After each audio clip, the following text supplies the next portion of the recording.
Good morning. If you would, please prepare for this morning's service by finding your seat. I want to welcome all of you to the Unitarian Universalist Congregation of Columbia. My name is Mark Drews, and I'm honored today to serve as your service leader. To those of you in the sanctuary, please know that we are being filmed and videotaped for our YouTube service, and we do have a team of folks that are manning and personing the Zoom call this morning. Though we'd love to have you with us, we understand and we hope that all of us will be able to come together in our congregation very soon. Please read your order of service. The information there, particularly of note, is the visitor orientation that will be taking place today, about 15 minutes after the service is over in room 8. But there's also the weekly events that come every Thursday. Please check those out. And like many of you, please join me in keeping the UUCC site on our browser. Because of COVID restrictions and per board approved guidelines, we are strongly encouraging the use of masks until some of our numbers come back. We got a message from Emilio just this past week saying that he is monitoring the numbers here in Richland County from his vacation in Spain and strongly encourages us to continue to wear these. I also want to go ahead and remind parents and others that during this time where we don't have the religious exploration going on down the hall, we do have a whole mess of activities, coloring books, puzzles, fidgets, widgets. And I can't help but think as I scan them back there, some of you adults may want to go ahead and help yourself to some of them too, to keep yourself busy during the service. Today, in lieu of flowers, we have placed a keyboard up here, but let it be a way of letting you know that you too can go ahead and put an item of your choice, hopefully flowers, then have the flowers up here, and we can go ahead and commemorate and give thanks to those. But whoever put the keyboard up there, thank you. Along those same lines, if you would, please silence any electronics that you have or any devices that might make noise, unless, of course, they're coming from the back table. Let's sit back and enjoy the music from Karen, who will be playing Solace by Scott Joplin.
Thank you, Karen. Beautiful melody that puts us in the spirit of today's service. If you would all please join me in the congregational covenant found in your order of service by standing and sharing with me. Love is the doctrine of this congregation. The quest for truth in its sacrament and service is its prayer. To dwell together in peace, to seek knowledge in freedom, to serve others in community. Thus do we covenant with one another. Please be seated. And again, welcome. As many of you know, our minister is the Reverend Stephen Robinson, and on those Sundays in which Stephen isn't in the pulpit, we present a variety of interesting speakers from this congregation and beyond. Today's service will be provided by Richard McLeod. We'll hear a little bit more of that in a moment.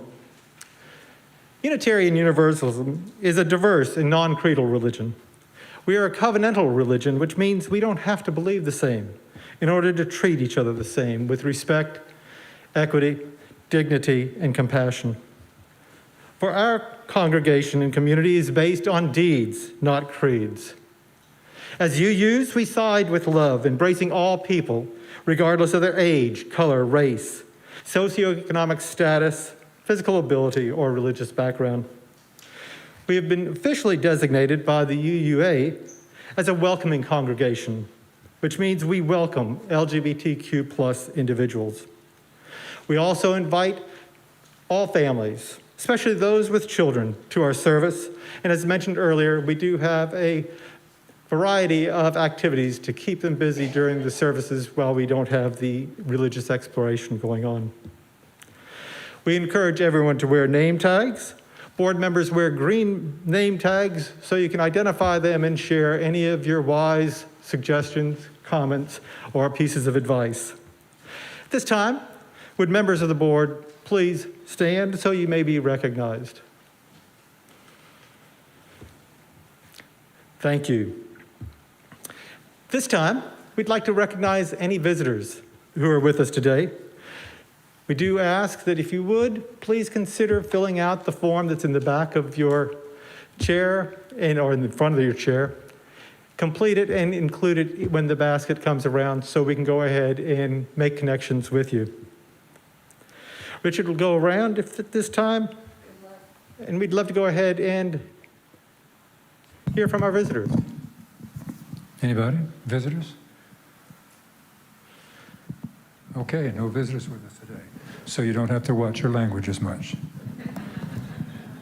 Thank you, Richard. This time, I'd like to welcome David Ruth, who will be serving as our chalice lighter and sharing a few words about himself.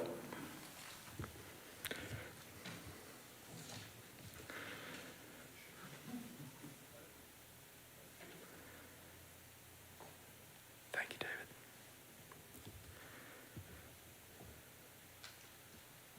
Yes, I'm David Ruth. I've been here since, I had a brief flirtation with this church around 1994 and 1995, didn't stick around, and then about 2000 I came and have kind of been here ever since, and it seems like since the beginning I was doing tech stuff. We helped wire up the network here and recently renovated it, and I'm honestly kind of happiest there in the back doing stuff, but glad to be able to serve and happy to be here. Thanks. And thank you, David, for all you do to support us. Spirit of light and life, come unto us all. This time, we'd like to hear our opening hymn entitled, O Bring, O Mourn Thy Music.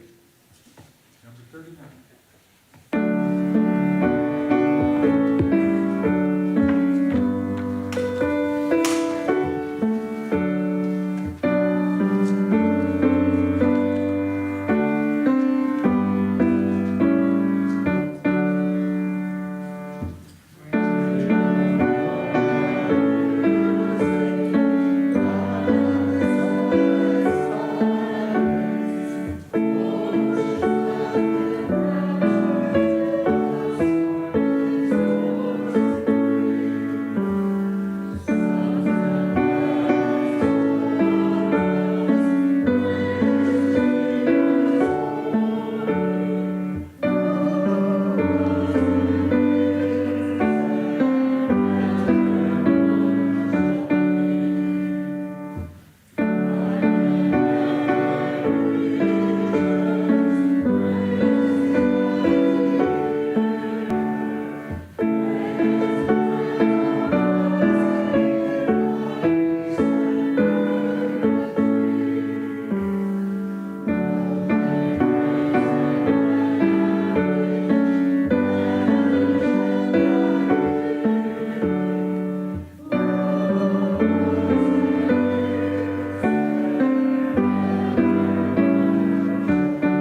Thank you. Our speaker today, many of you know, is Richard McLeod.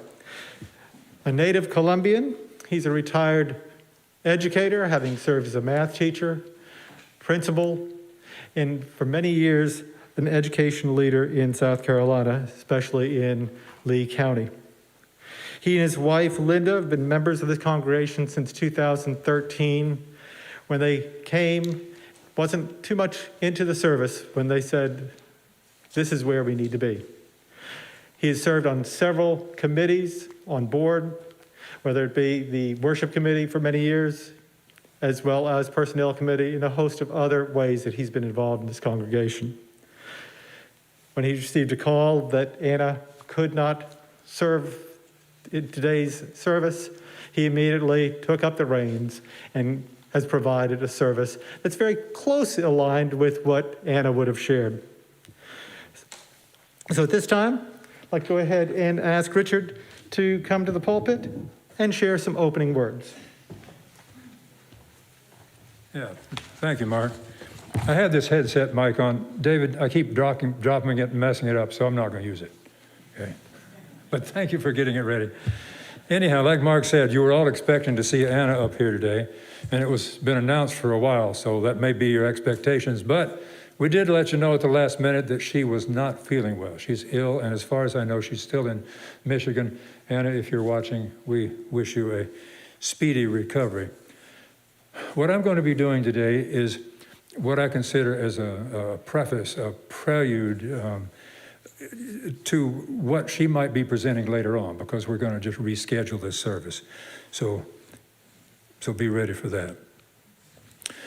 My opening words this morning, in the spirit of talking about music, from Albert Einstein. He said, "If I were not a physicist, I would probably be a musician.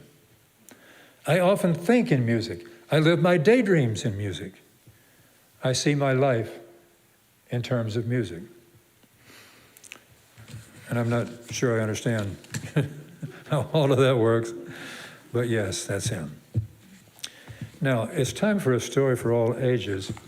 And do we have any children in the congregation who would like to come down? Anybody? I see. Yeah, and a couple of times I've noticed we've announced that this is a story for all ages, which it is. So any of you adults, if you want to come down, if you feel comfortable sitting on the floor, and if you're able to get back up after that, you're welcome to come down too. Okay. No takers. Okay, well, that's all right. We can deal with that.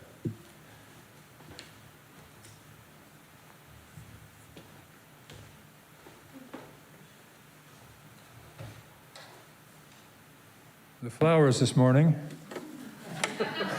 like Mark said, is just my keyboard. And the reason I brought this and put it up there is because I was going to do something with the children, but they're a little too timid to come down. But with everybody else, let me just stand here and do some of this and talk about how this works.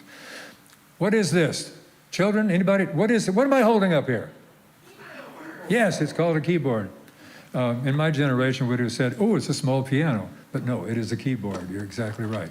And what do we use it for? Well, we use it for making music.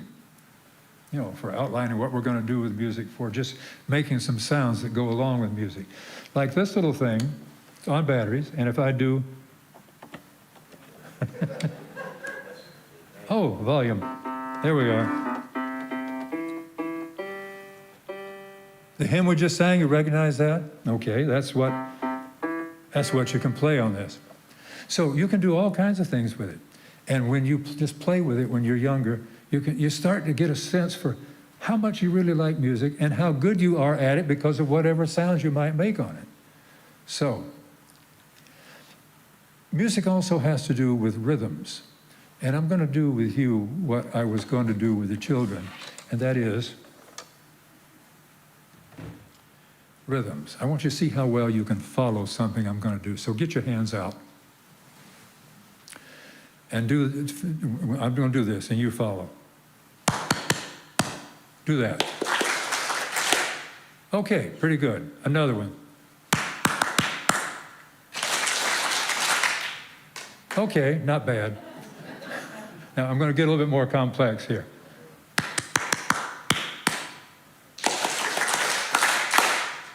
Whoa, that was good. You even started right and you came out all together, so that was beautiful.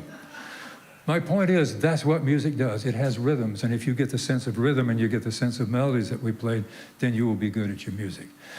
And what you hope is that the kind of music you play will do something for you. You know, if you sit around all day and mope, for example, then you need to play some cheerful music because you feel better. Or if you're too happy and your life's partner says, "You're too happy, shut up," then you can play something a little bit more down. So, I want to do something. This was going to be fun with the kids, but and I think I did this a few weeks ago. Remember the song, "If You're Happy and You Know It, Clap Your Hands"?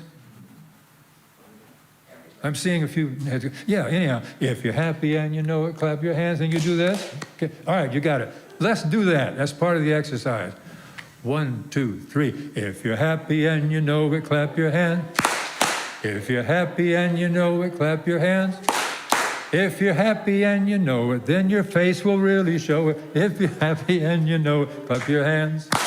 Now, how does the rest of the verses go? If you're happy and you know it, stamp your feet, right? And then if you're happy and you know it, do whatever you want to do, right? Right, pull your ear or sit down and shut up or, you know, whatever. But that's the bottom line to that. Anyhow, music makes you happy. Music makes you sad. But that's what we're going to talk about today a little bit. So anyhow, thank you.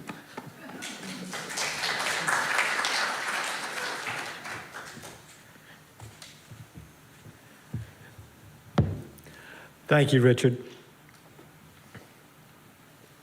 And if you have a significant reason to be happy, and you know it, or a personal joy or sorrow that you'd like to share, from this pulpit, please notify Andrea by Friday midday so she can go ahead and include it. We have not received any.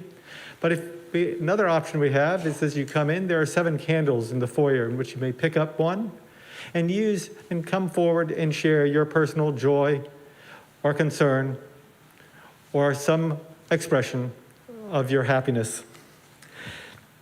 If you would at this time, if you have a personal joy, concern, or a reason to be happy, please come forward at this time.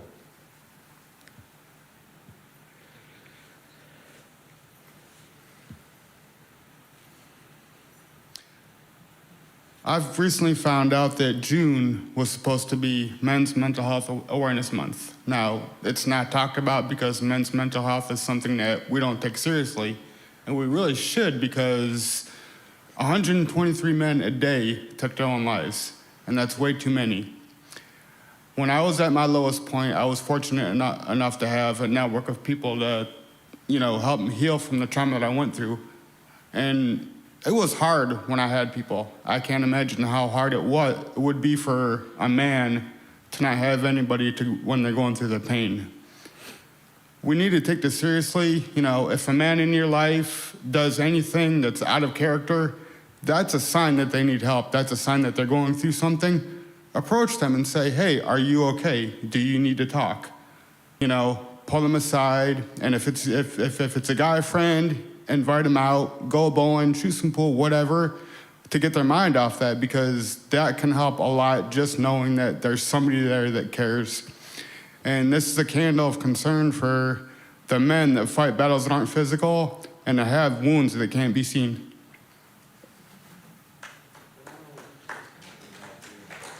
Thank you, Matthew. Bethany?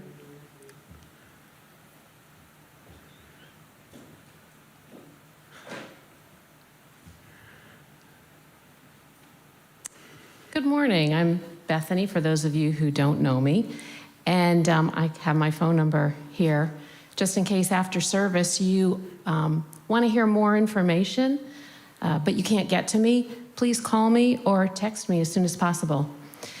My candle of concern is because on Tuesday, April 16th, on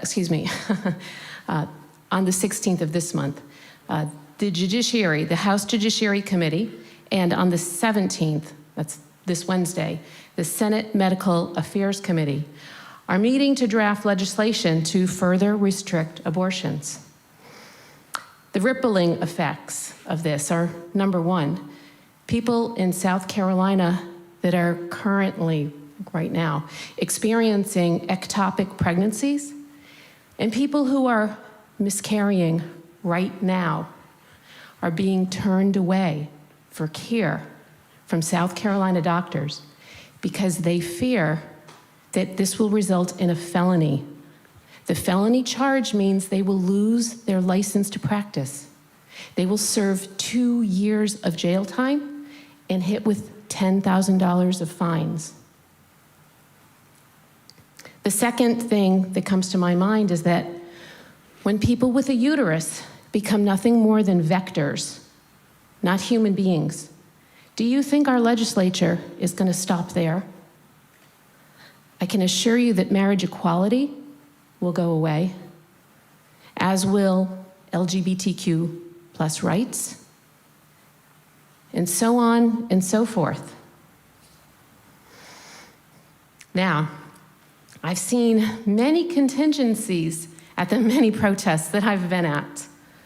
I've seen groups from UU-Aiken. I've seen Washington Street United Methodists out in force. I've seen our friends from the Quakers. Many other congregations are showing up to be part of this. And I've heard stories from many of you telling me about how you've showed up at numerous social justice events over the course of your lives. Well, now is the time to show that you still have what it takes to make a difference. At the end of service, come see me to find out more about what you can do. And like I said, if you can't get to me, please reach out to me. In 5 years from now, will you be proud of what you did? Or will you live with regrets?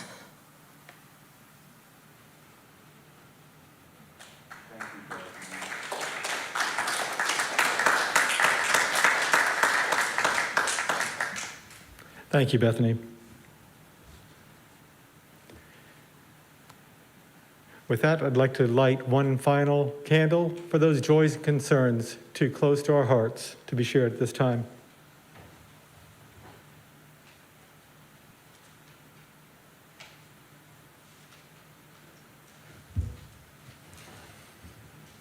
If you would, please join me in a moment of silence as we contemplate these joys and concerns that have been shared with us and put Bethany's telephone number to memory.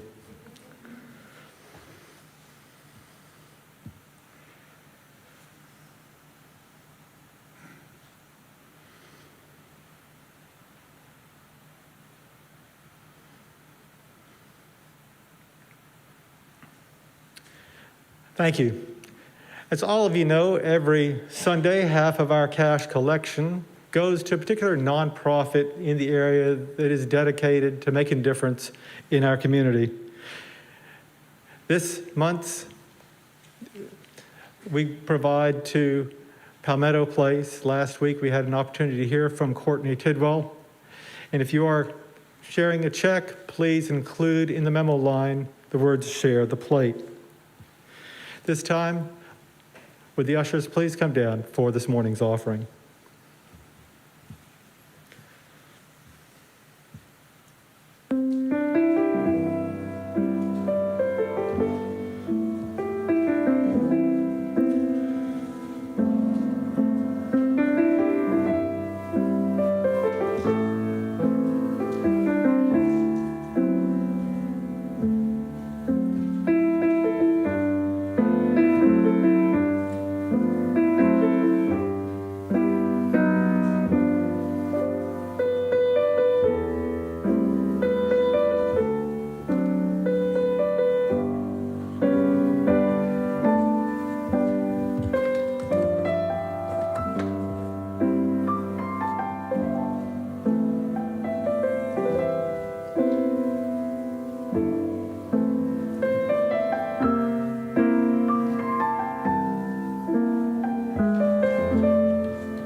Thank you all for your contributions, as this does demonstrate what a truly loving and giving community we are.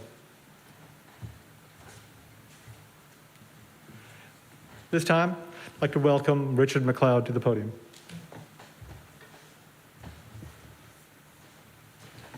You know, sometimes when somebody gets introduced, the audience applauds. But I never understood. No. Now, come on, you're gonna spoil my story. But the reason I never understood that is because how can you applaud something you haven't heard yet? So if you want to applaud afterwards, you know, that's kind of up to you. All right. Anyhow, like we've all said here, I know you were expecting Anna today, and we do wish her a speedy recovery and hope she's washing. So, hello, Anna. The title of this talk is called "Music Has Charms," and you read in your bulletin, you think, "Wow, what does that mean?" Well, it comes from a phrase that may not be familiar to you, or it might. It says, "Music has charms to soothe the savage breast." Have you heard that? And not beast, but it says breast, although both kind of get the point across. And if you said, "Oh, that comes from Shakespeare," well, you'd be wrong. It doesn't. But, you know, that'd be a good guess. It came from about 100 years after Shakespeare, from a guy called William Congreve in 1697, entitled "The Mourning Bride," M-O-U-R-N-I-N-G, bride. And it goes like this, the whole thing. "Music has charms to soothe the savage breast, to soften rocks or bend a knotted oak." Now, Congreve, as I understand it, may have adopted that from a Latin poem years before him, but we're going to give him credit for reviving it. The music that Karen played today, thank you, Karen, beautiful music, that should have generated some emotions in you, and perhaps a different way for each one of you. When Karen sent me these, she describes both of them as very light pieces, and to you they were evocative of summer. The Scott Joplin Prelude, for example, may have comforted you a little bit. You say, "Oh, I've heard this before," and that's a great piece. Or it may have uplifted you a little bit. What she played for the offertory was called "By the Sleepy Lagoon," and it may have made you feel like you were like floating in your sleep. But you didn't fall asleep, so that's a good thing. We've all read stories about philosophers, politicians, actors, and such who talk about the value of music. And I've assembled a few of my favorites. Confucius, about 500 BCE, is said to have said, "Music produces a kind of pleasure which human nature cannot do without." So if you've ever heard anybody say, "Oh, let's get past the music, let's get to the real stuff here, I don't care for the music," well, don't believe them. Plato, about 100 years after that, is recorded to say, "I would teach children music, physics, and philosophy, but most importantly music, for the patterns in music and the arts are the keys to learning." Plato is also to have said, "Music gives a soul to the universe, wings to the mind, flight to the imagination, and life to everything." Writing in The Republic, which is one of his famous works, he said, "Musical training is a more potent instrument than any other because rhythm and harmony find their way into the inward places of the soul." William Shakespeare, you can't leave out Shakespeare with quotes. William Shakespeare, in his play The Twelfth Night, said, help me with this, "If music be the food of love, play on," yes. In The Merchant of Venice, he wrote, "There is nothing in the world so much like prayer as music is." So that means if prayer doesn't work for you, try music. Now this, another Shakespeare quote, this one's quite heavy. It says, the man that hath no music in himself, nor is not moved with concord of sweet sounds, is fit for treasons, stratagems, and spoils. Well, I don't know if I go that far, but anyhow. And I want to read this again, because I read as my opening words that quote from Albert Einstein, which I love that, very, very profound. And it had more to do with him, I guess. So I want to read it again. If I were not a physicist, I would probably be a musician. I often think in music. I live my daydreams in music. I see my life in terms of music.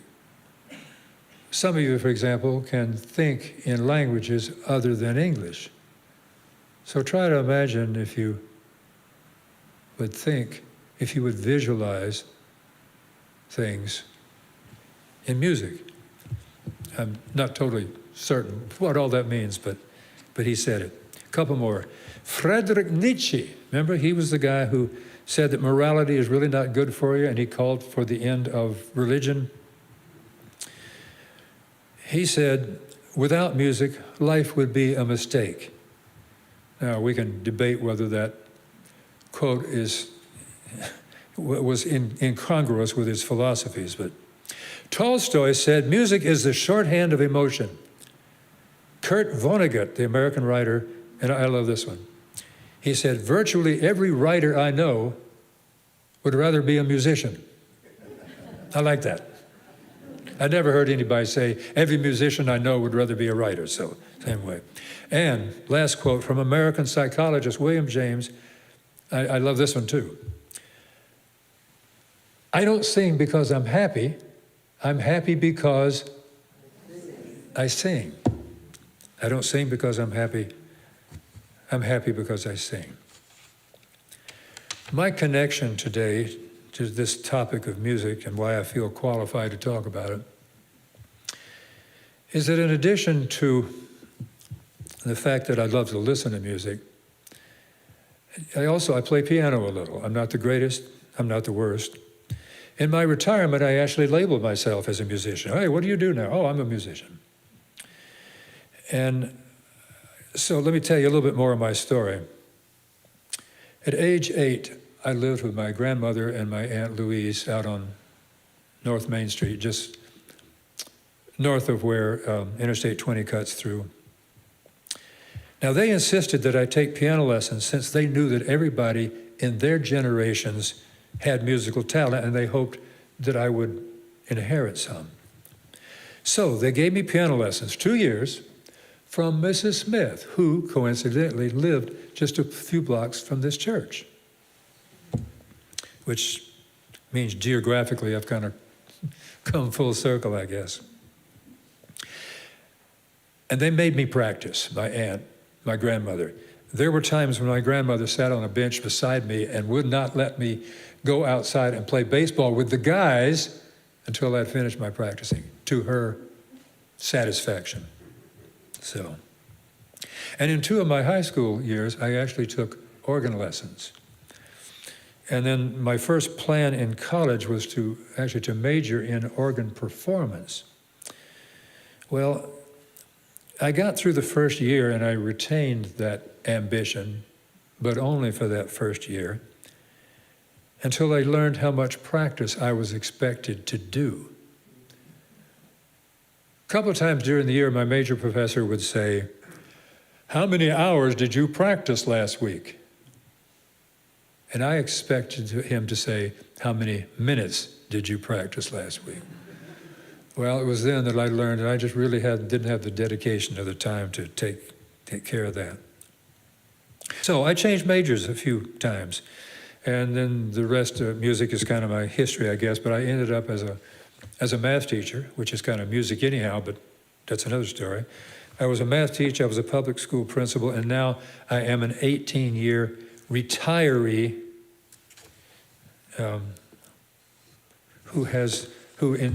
who exhibits his talent as often as he is allowed and as often as he's tolerated. So what's going on in your life? How are you connected with music? What part does it play in your life? Do you play an instrument, like a piano, a viola, a guitar? I saw him, yeah. A bassoon, a flute? Or do you just listen to those who do? Which that's fine, certainly, because those of us who play have to have an audience. So we thank you for that. Songs. Now we sung a song today, and we're going to sing another one. The lyrics of songs often have a very profound impact on you. Every time Sharon does a song, she sings very distinctly. So I understand those, and I think, wow, that's cool. Besides the melody, there's those beautiful lyrics. Music can make you sad, like Chopin's funeral march, like la la la la. Okay, just had to have a C. Chopin's funeral march. Da da da dum. Now that I'm dead, I won't speak to you again. That's how that lyrics go, but I made up the words myself, as you can tell. Or it can make you happy. Make 'em laugh, make 'em laugh. Don't you know all the world wants to laugh? Where's that from, anybody? Singing in the Rain. Thank you. Yeah. Or music can relieve your fears. Whenever I feel afraid, I hold my head erect and whistle a happy tune so no one will suspect. I'm afraid. Yes, good. We have a good choir. Moving on here. Songs can tell a story. And speaking of happy and sad, a little digression here. Do you listen to country western songs? Seems like they're either happy or sad, right? Sad songs, like, I've got tears in my ears from lying on my back in my bed while I cry over you.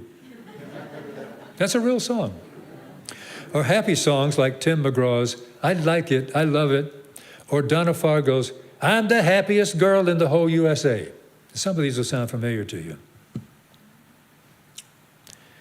Classical music has been a gift that keeps on giving. Great composers like Bach, Beethoven, Brahms, Chopin, Debussy, Gershwin, Haydn, Mozart, Stravinsky, Wagner, and of course our own Anna Hamilton as a composer.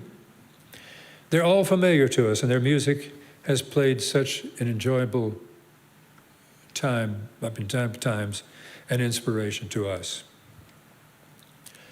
There are different genres of music, something for for everybody's taste.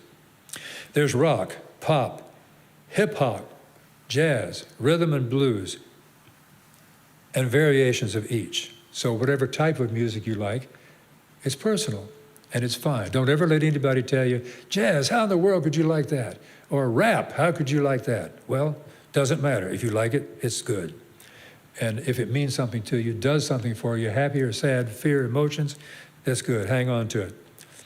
Now, another favorite genre I have that I like to include in these different genres is part music and part movie or part play, and that's musicals. I love musicals. I have lots of favorites. One of my favorites, for example, that Linda and I watched again just last week, and you just mentioned a while ago, Singing in the Rain. I love that musical. I love the dialogue. I love the dancing in it. I love the comedy in it. That's beautiful stuff. Watch it when you get a chance. We just recorded, anyhow, something else, another musical. I forgot what it was. Then there's patriotic music. Music that you like to hear during the holidays or parades that make your spirit swell and your love for your country exaggerated as you sing along with these pieces. The Star Spangled Banner, America the Beautiful, My Country 'Tis of Thee, This Land is Your Land. and so many others. And, if you will allow me a little bit of sidetrack here, there's the music of nature. Animals do sing. A lot of them do. And a lot of the others sing, but we don't really know they're singing. Think of the songs of the birds and the whales, the trumpeting of the elephants, the mewing of the cats, the mooing of the cows, and the braying of the donkeys, and the humming of the bees. Now, it's said they only hum because they can't remember the words, but still. Yeah, you can laugh at that. That was supposed to be a joke. And let's not forget the sounds of the human animal singing in the shower. That's also supposed to have a little. Poetry is enhanced by music. Most of the songs you hear begin with poems and move into lyrics for songs. Emily Dickinson, a lot of people's favorite. Emily Dickinson, her poem, Hope is the Thing with Feathers, has been set to some very beautiful music. Edgar Allan Poe's The Raven has been set in several versions of music to a spooky and very visceral background. Once upon a midnight dreary, while I pondered weak and weary, you remember that, and the music that goes with it makes you think of that. A Red, Red Rose by Robert Burns. The Road Not Taken by Robert Frost. Trees by Joyce Kilmer.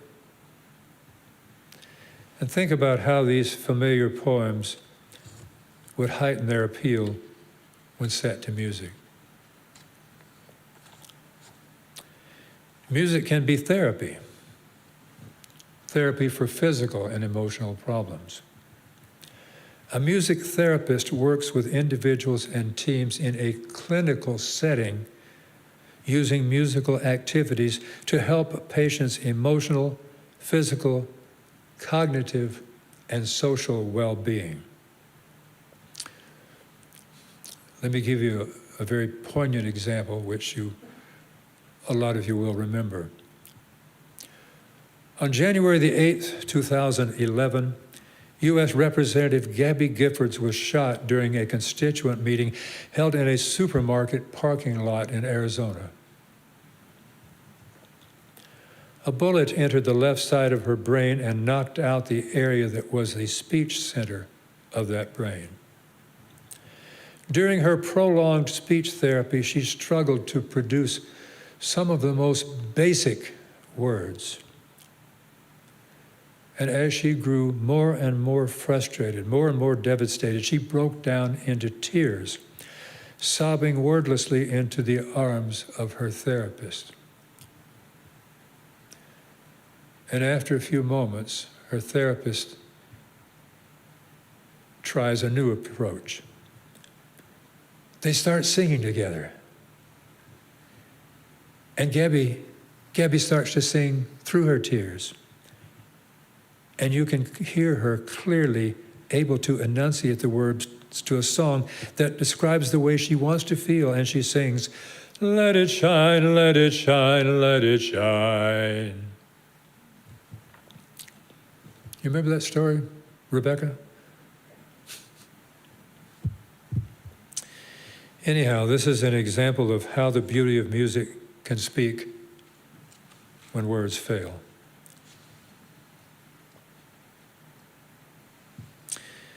There are many scientific studies that find that music therapy can improve our cognitive function, reinforce our memory systems, help us to learn language, enable control of our emotional states, open us up to solve complex problems, and even help our brains to be healthier in later life. I guess without my music, my brain would be even worse than it is now,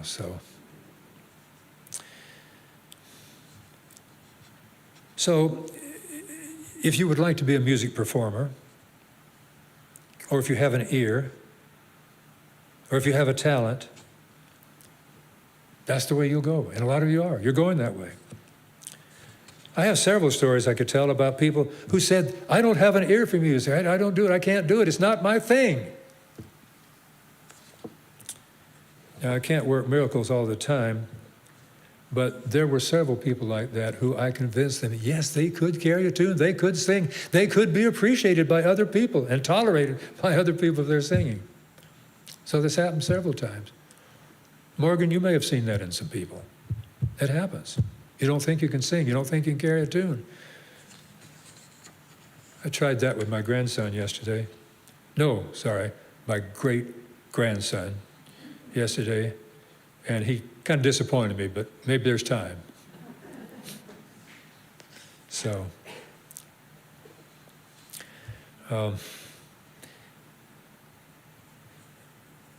one thing that is a stress reliever is even the jokes you can tell about music. Now, I'm going to just do a couple of these, and you don't have to laugh, because they're really pretty corny.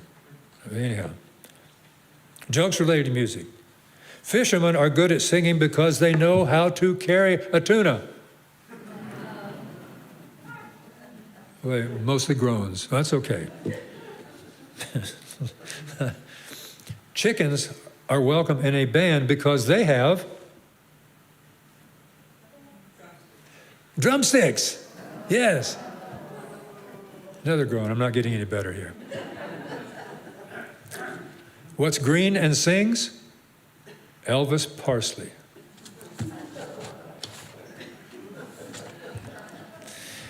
Anyhow, I'll stop that before I get arrested.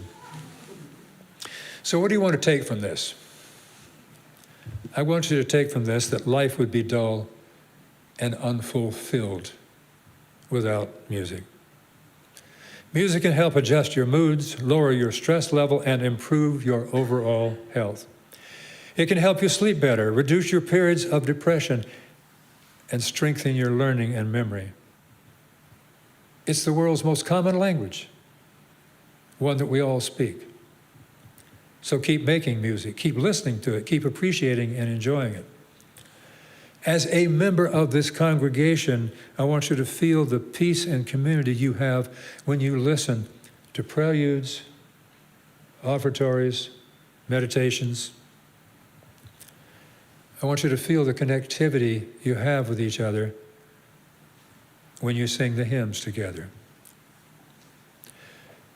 Tied to the music in my own life is my own spirituality, my awareness of being one with the universe, my depth of understanding and compassion, my sense of value and morals, my dedication to justice and equity, my explanation of how I define God. And I even see music as related to our sources that underlie our 7 principles. I must tell you one more story. This is closing. Some of you were involved in this, and you may even remember this. It was here in this sanctuary 5, 6, 7 years ago. Regina, I know you'll remember this. It was during a Christmas Eve service. Our sanctuary was arranged differently. The piano was over in that corner. And I had planned for that service to play Let There Be Peace on Earth, which works for Christmas, right? Now, those in attendance had lighted candles ready to be extinguished at the end of the service. And I hadn't played but a few notes when the whole congregation, uninvited and spontaneous, broke into singing the lyrics to that song. Let there be peace on earth, and let it begin with me. It was an emotional moment, like we were all one.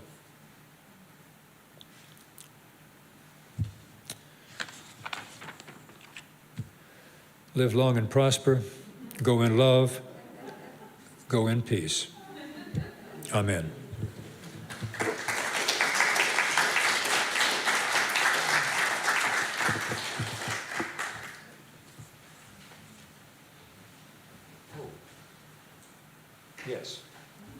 Yes, I was going to say something about this, this final hymn. We actually did this a couple of weeks ago. Where's Barbara B? She remembers it. Anyhow, we did this just a couple of weeks ago, and we did Come Tell a Story with Me. You remember when she was in the pulpit when we did that song? Anyhow, it's the same song, but I like it just because it's Come Sing a Song with Me, and it makes you feel up. So anyhow, let's go, Karen.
Thank you. Be seated, please.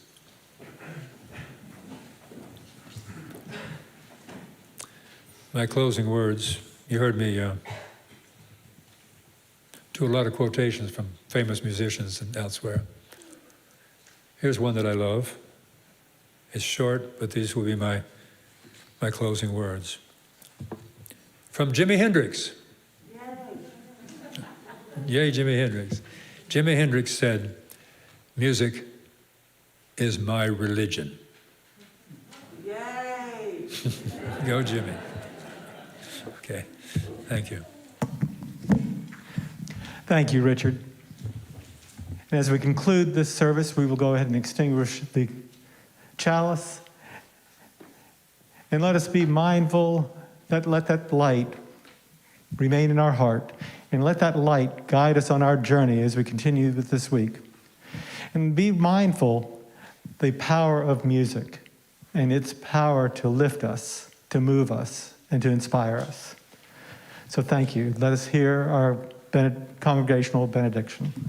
Please join us.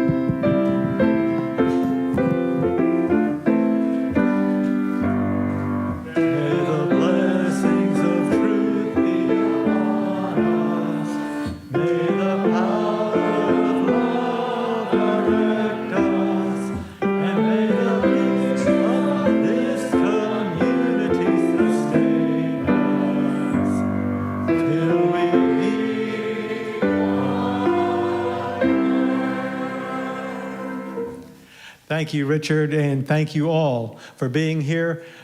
This time, please join us in the social hall, grab a drink, something to snack on, and you at home, you do the same in your own home. Again, of all the places you could have chosen to be, thank you for being with us this morning. Have a great week. No snacks. Make your own snack.